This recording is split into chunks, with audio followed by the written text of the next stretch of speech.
জীবন একটা চক্র। এই চক্রের মধ্যেই আপনাকে আবদ্ধ থাকতে হবে। জানি না আমার মাঝে মধ্যে মনটা কেমন যেন উদাস, বিষাদ এবং ডিপ্রেশন লাগে। আপনাদের এরকম লাগে কিনা আমি জানি না। এটা বয়সের কারণে নাকি আমার প্রি-মেনোপজ এর কারণে, আমার হরমোনাল চেঞ্জেস এর কারণে সেটা আমি নিজেও জানি না। জীবনের নানা রকমের গল্পগুলো আপনাদের সাথে বলতে আসি। কারো ভালো লাগে, কারো ভালো লাগে না। আপনারাও কিন্তু শেয়ার করতে পারেন আপনাদের জীবনের নানা রকম গল্প আমার সাথে। যাই হোক, খালা ঘরের কাজ শুরু করে দিয়েছে। ছাদ থেকে যেয়ে পুঁইশাক নিয়ে আসলো। প্রচুর পরিমাণে পুঁইশাক হয়েছে এবং এগুলো গাছের ভেতরে ফাঁকা জায়গাগুলো দিয়ে বেড়ে উঠেছে এবং এই শাকগুলো বের করতে খালাকে বেশ বেগ পেতে হয়েছে গাছের ভেতর দিয়ে। আজ ঘর একটু ডিপ ক্লিনিং এর কাজ চলছে। কার্পেট উঠিয়ে, পর্দা সরিয়ে, জানালা মুছে সবকিছু সরিয়ে আজ পরিষ্কার করা হচ্ছে। এই কাজটা সপ্তাহে ১ দিন বা ২ সপ্তাহে ১ দিন করা হয় আমার বাসায়। আমি যেহেতু একটু পরিষ্কার থাকতে পছন্দ করি, সবসময় ঘরবাড়ি পরিষ্কার রাখাটা আমার একটা স্বভাব। এটা আমার বাতিকও বলতে পারেন। এটা এক ধরনের কি বলবো? ভালো অভ্যাস না খারাপ অভ্যাস তা আমি জানি না। অনেকেই বলে অতিরিক্ত করি সেটা খারাপ অভ্যাস। অনেকেই বলে এটা আবার ঠিক আছে। সো আমি কনফিউজড। আজকাল এটাও একটা মজার ব্যাপার। আমার সব ধরনের আচরণ, রিঅ্যাকশন সবকিছু নিয়ে আমি অনেক কনফিউজ থাকি। এটা কি ঠিক হচ্ছে নাকি ভুল হচ্ছে? নাকি ঠিক করে করছি না বেঠিক হচ্ছে? ঠিক বুঝে উঠতে পারি না। জীবনটা তো অনেক কমপ্লেক্স, সহজ তো না। এবং অনেক কমপ্লেক্সের মধ্যে আমাদের বেড়ে ওঠা, আমাদের চারিপাশ। সেই কারণেই মনে হয় আজকাল অনুভূতিগুলোকে ঠিকঠাক মতো বুঝতেও আর পারি না। সবকিছুই খুব কমপ্লেক্স লাগে।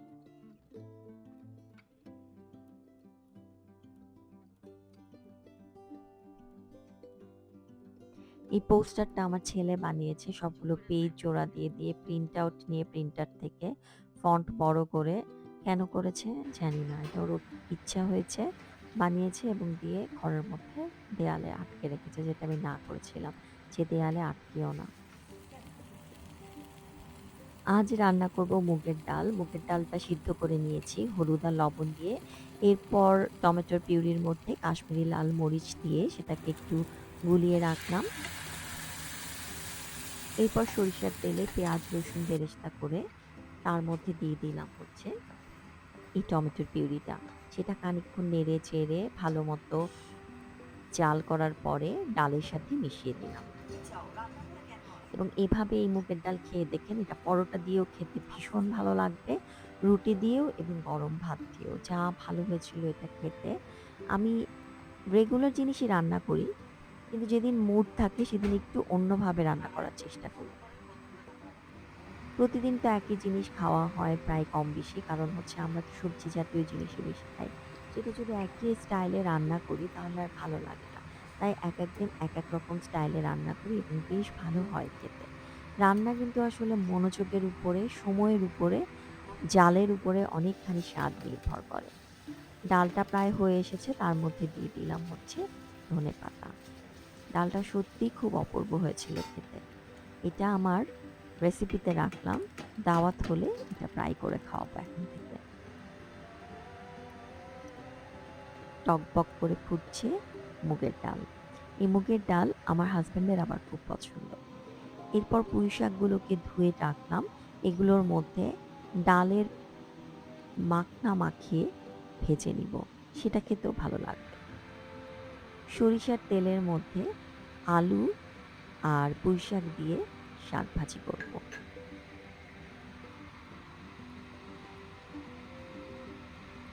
লোহার কড়াইতে দিয়ে দিলাম হচ্ছে রসুন আর অল্প পেঁয়াজ দিয়ে এটাকে ভাজবো। সরিষা আছে না? একটু সরিষা দেন। ভাজা হয়ে গেলে এর মধ্যে দিয়ে দিচ্ছি হচ্ছে সাদা সরিষা।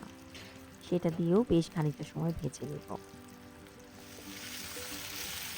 এরপর তেলের মধ্যে কেটে রাখা আলুগুলো দিয়ে দিলাম।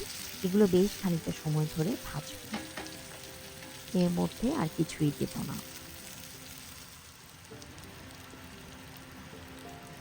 দিয়ে দিলাম খানিকটা লবণ।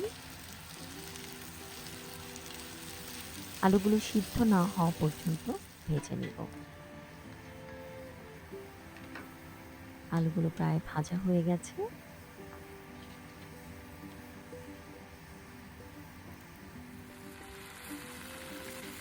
এখন এর মধ্যে দিয়ে দিচ্ছি পুঁই শাক।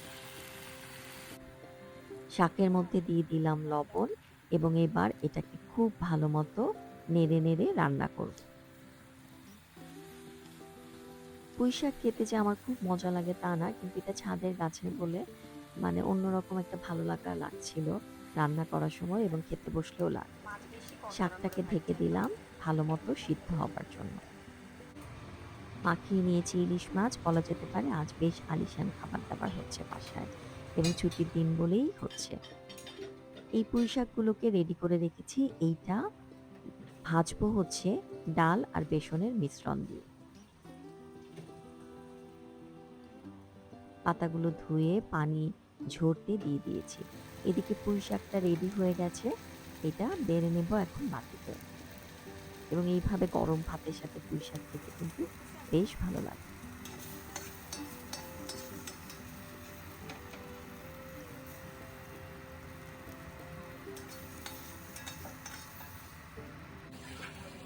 হয়ে গেছে আমার আলু দিয়ে পুঁই শাক রান্না, সাথে হয়ে গেছে হচ্ছে মুগ ডাল এবং ভাজবো ইলিশ মাছ আর শাক পাতা। এটাকে মোটামুটি আলিশান খাবারই বলা যায়। এর সাথে একটু পেঁয়াজ, একটু লবণ, একটু কাঁচামরিচ, লেবু যদি থাকে তাহলে তো আর কথাই নেই। পুঁই শাকের পাতাটা পিচ্ছিল বলে এই ডালের মিশ্রণটার সাথে দিয়ে দিয়েছিলাম বেসন, দিয়ে এভাবে করে ভেজে মুচমুচে করে নেব। এটা গরম ভাত দিয়ে খেতে ভীষণ মজা লাগে। বাসায় এভাবে ট্রাই করে দেখেন, ভালো লাগবে। আমাদের দেশি খাবারগুলোর স্বাদ কিন্তু ভীষণ মজার, একদম অন্যরকম। কিন্তু আমাদের দেশে খুব ভালো এরকম রেস্টুরেন্ট পাওয়া যায় না, যেখানে এই ধরনের দেশি খাবারগুলো খুব ভালো মতো বিক্রি করে বা পাওয়া যাবে। যদি পাওয়া যেত তাহলে সেই রেস্টুরেন্টটা দূরবীণ বাংলার মতনই অনেক বেশি ফেমাস হতো। দূরবীণ বাংলায় ভিড় লেগেই থাকে এই বাঙালি খাবারের জন্য। বাঙালি খাবারের একটা অথেন্টিক রেস্টুরেন্ট হওয়াটা খুব জরুরি বলে আমার মনে হয়। কারণ অনেকেই এগুলো বাসায় করেন না, ঝামেলা হবে বলে, বাড়তি কাজের চাপ থাকে। এই সময় এগুলো রান্না করাটা একটু ডিফিকাল্ট হয়ে যায় অনেকের জন্যই। ইলিশ মাছটাও কড়াইতে ভেজে নিচ্ছি। ইলিশ মাছটা খুব একটা বড় ছিল না, মাঝারি সাইজের। এইটুকু ইলিশ মাছের দাম ৩,০০০ টাকা। হয়ে গেছে পাতা ভাজা, এটা গরম ভাত দিয়ে খেতে খুব ভালো লাগবে। তো যা বলছিলাম, আমার কি রান্না? এইটুকু ইলিশ মাছ এত দাম, মানুষ কি করে এই বাজারে আসলে সারভাইভ করছে আমার কোনো আইডিয়া নেই। এখন বাংলাদেশে একটাই সিজন, সেটা হচ্ছে বর্ষাকাল। সারা দিন রাত অঝরে খালি বৃষ্টি আর বৃষ্টি, আকাশে মেঘের ঘন ঘটা। এই বর্ষায় কাপড় শুকানো একটা ঝামেলা। গৃহিণীদের মাথার চিন্তাগুলো এই সংসারকে কেন্দ্র করে থাকে। এই কারণেই হয় নানা রকমের ডিপ্রেশন। এরপর সন্ধ্যায় বের হয়ে গেলাম বন্ধুদের সাথে আড্ডা মারার জন্য। এটাকে আসলে ঠিক সন্ধ্যা বলা যাবে না, রাতের বেলায়, রাত্রে 8:30টার দিকে। কথা ছিল আমরা উত্তরাতেই আড্ডা দিব, তারপর ঠিক হলো আমরা গুলশান চলে যাব। রাস্তায় যেতে যেতে নানা রকমের এলোমেলো চিন্তা করতে করতে পৌঁছে গেলাম গুলশানে। চলে গেলাম শেফস টেবিলে, কারণ এখানেই বেশ অনেকটা রাত পর্যন্ত সবাই মিলে বসে আড্ডা দেওয়া যাবে। গ্রুপটা যেহেতু অনেক বড়, অনেকেরই অনেক ধরনের খাবারের প্রেফারেন্স থাকে। তো এখানে আসলে অনেক কিছুই এক ছাদের নিচে পাওয়া যায়। কিন্তু যেয়ে দেখি গিজ গিজ করছে মানুষ, কোথাও একটা বসার জায়গা নেই, একটা টেবিল ফাঁকা নেই, একটা চেয়ার নেই, খালি মানুষ আর মানুষ। অনেকক্ষণ দাঁড়িয়ে থেকে অনেক কষ্টে সৃষ্টে একটা চেয়ার পাওয়া গেল।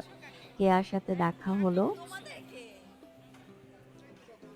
তারপর উনাকে আমরা বললাম কয়েকটা টেবিল জোড়া লাগিয়ে ভাইয়া একটা বসার জায়গা করে দেন।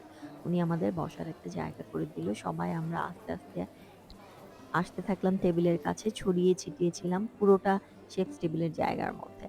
শর্মিরাও চলে আসলো।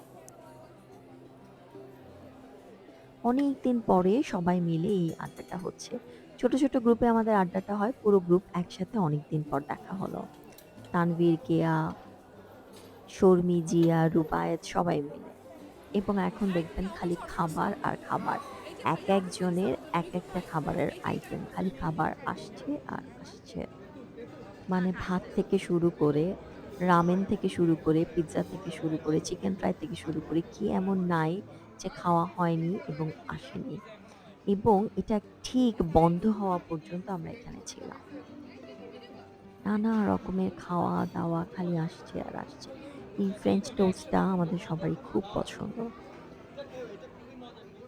আমি এই ডিশটা অর্ডার করেছিলাম। এটা আসলে চাপাতির মতো একটা জিনিস, খেতে বেশ ভালো। শর্মির রামেন একদমই ভালো ছিল না। পিজ্জা আমি ট্রাই করিনি। বাচ্চাদের সবার জন্য পিজ্জা নেয়া হয়েছিল। না আমি মানে এখান আমি থেকে খাবার ভিডিও থেকে করছিলাম ট্রাই আর চিন্তা করছিলাম মানুষ দেখে চিন্তা করবে এরা কত খায়। আসলে এতগুলা মানুষ মিলে খাবার অর্ডার করলে অনেক খাবার হয় কিন্তু।